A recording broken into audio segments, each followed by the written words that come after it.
Okay, first thing we need to do with Raining Blood is tune down a half step.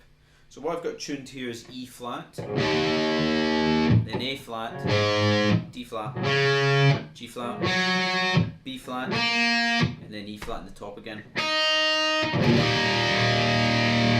We can think of the riff, the central riff to Raining Blood, is two 8-bar sections. We have the main kind of intro riff, and then we have this kind of galloping rhythm for the next 8 bars. So if we look at the first intro riff, what we're going to be playing is something like this. Now that's our kind of 2-bar motif that gets repeated in the first 8 bars. So if I take that those 2 bars and split it into equal halves, 1 bar each, our first bar is going to go like this.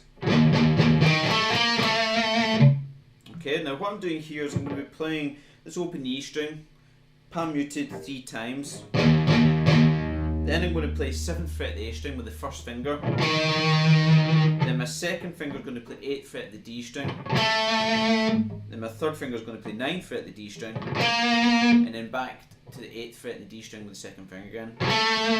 So I have this.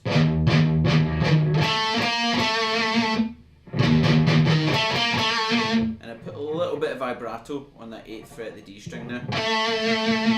Okay, now this is what gives Raining Blood its kind of sinister sound. It's this diminished 5th or tritone interval here. A classic, urban myth of the satanic interval. Okay, so that's our first bar.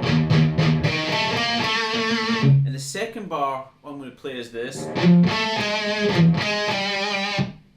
Okay, so what I'm doing here is I'm going to be playing 9th fret the A string with the third finger, and I'm going to then play 8th fret the D string with the second finger, and then 7th fret the D string with the first finger. So it's 3 notes there, so I have this bit of vibrato with that first finger there. Then essentially what I do is I move that down a fret, okay, which gives it, nice kind of evil sound again. Okay, now I'm putting a little bit of slight pan muting on there as well, on the A string. Okay, so if I play those first 2 bars, this is what we have.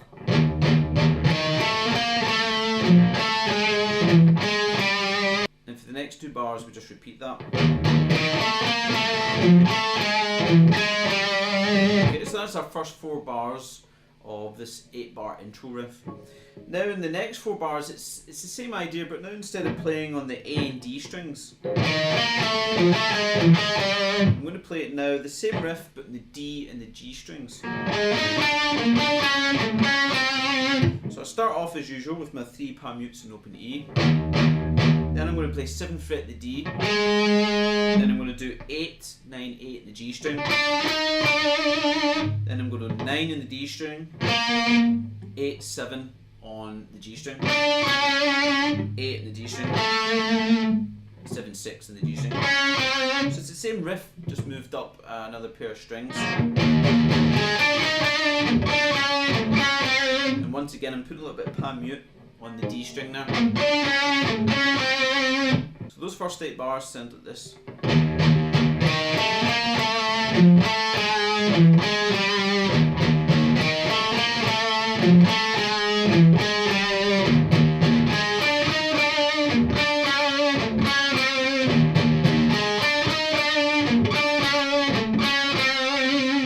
Okay.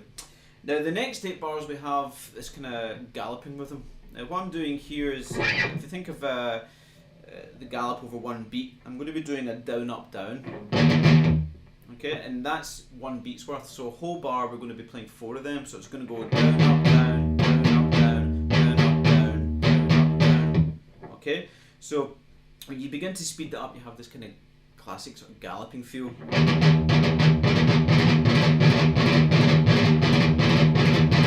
That sort of idea.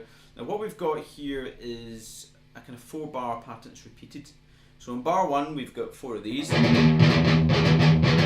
bar 2 is the same, bar 3 is the same. Then in bar 4 what we have is this little kind of fill idea at the end. What I'm going to be playing here is this. And what I'm doing here is I'm going to play pan mute, open E string, 2nd fret at the E string, 4th fret at the E string, then I'm going to play 4th fret at the A string. So it goes, and that's 4 notes, so it's 1, 2, 3, 4, all pan muted.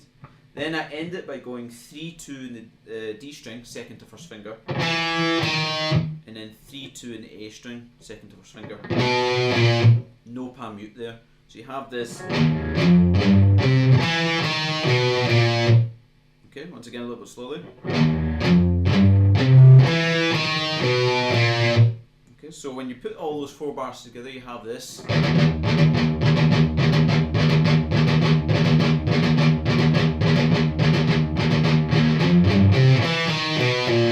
Okay, so when you speed it up, you